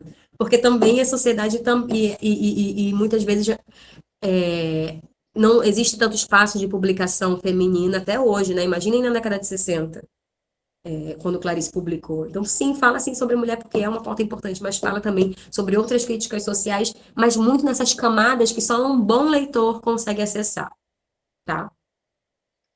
Então, sim, traz essa crítica social, Evelyn, também o texto. Pronto, finalizei. Luísa, não puxa minha orelha, por favor. E até fechei a câmera aqui. Jamais, jamais, Lorena. Que interpretação maravilhosa. De fato, foi uma roda muito incrível e diferenciada do que a gente tem feito. Porque no espaço da roda de leitura compartilhada, inclusive já quero deixar aqui o convite aberto, que nós temos a roda de leitura compartilhada também, que no caso é continuada, de agosto a novembro, só que do livro que é direcionado à redação. E aí, nesses encontros, a gente faz a leitura e aí a gente tem uma reunião mensal para poder discutir. Só que fazer dessa forma, lendo o conto, é uma experiência diferenciada de fato, né? Ainda mais compartilhando um com os outros as nossas impressões literárias, né? Então, eu queria perguntar se a gente tem tempo para 2 perguntinhas, Lorena. Você poderia responder 2 perguntinhas? Vamos. Gente, alguém gostaria de fazer uma pergunta? Sintam-se à vontade, esse é o momento para a gente poder finalizar esse encontro maravilhoso nessa manhã e todo mundo poder mastigar a sua comidinha, o seu almoço, né? Como disse Lorena.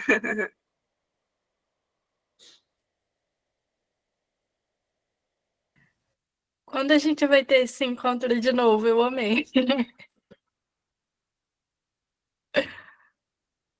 Quando vocês me chamarem, gente, eu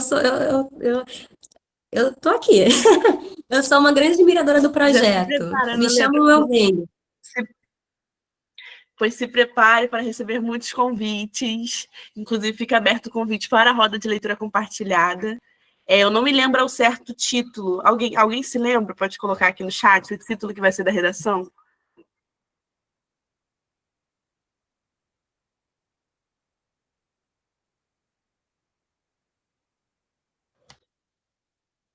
Alguma pergunta, pessoal? Alguém quer fazer uma pergunta sobre o conto? Aproveitem esse momento. É Hamlet, né?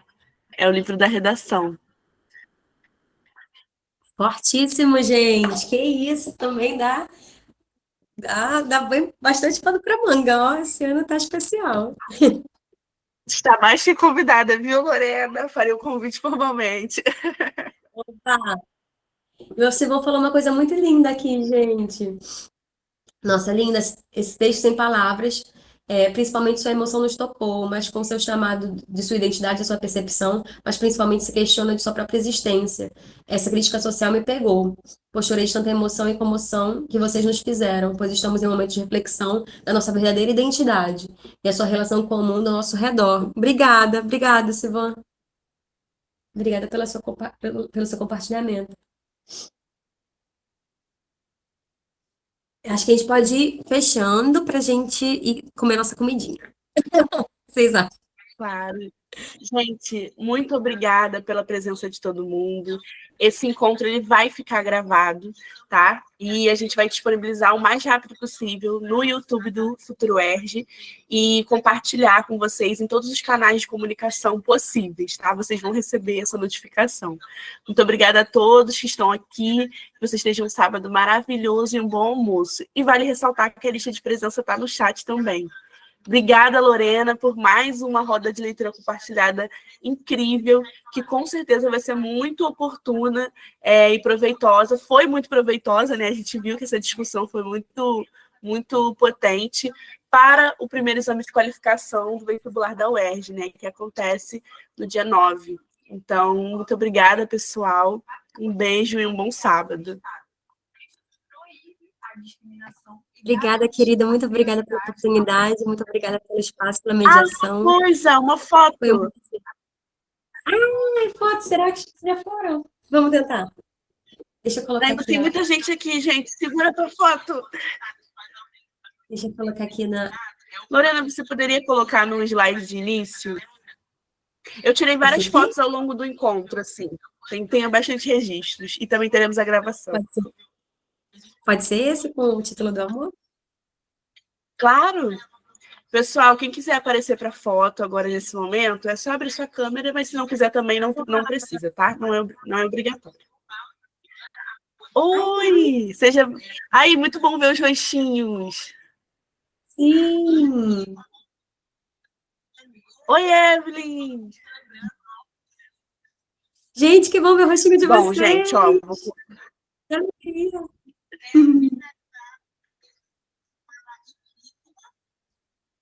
Vamos lá, gente. Meu computador, só para avisar, às vezes ele fica um pouquinho lento, mas a foto vai sair. Só um momento.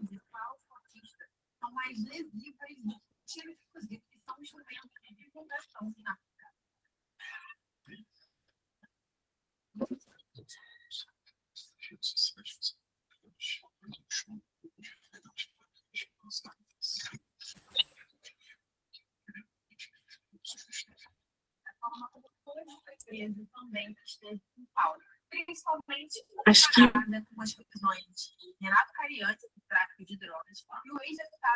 ai, voltou agora. Lorena, perdão, gente, a foto estava travada aqui. Todas as imagens estavam travadas, não estava conseguindo ver. Alguém consegue fazer a foto? Meu bendito do meu computador, gente. Minha internet também não está colaborando. Perdão. Acho que agora eu consigo também. Vamos tentar mais uma vez. Apareceu todo mundo de volta. Vamos lá. 1, 2, 3 e... Já. Oi.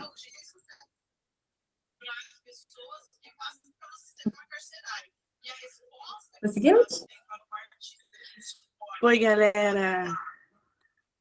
Nem parece que eu sou Consegui. tanto que eu falei hoje. Muito obrigada. É sempre um congelamento. Muito obrigada. Concro. Quem tá falando aqui? Não tá conseguindo ver?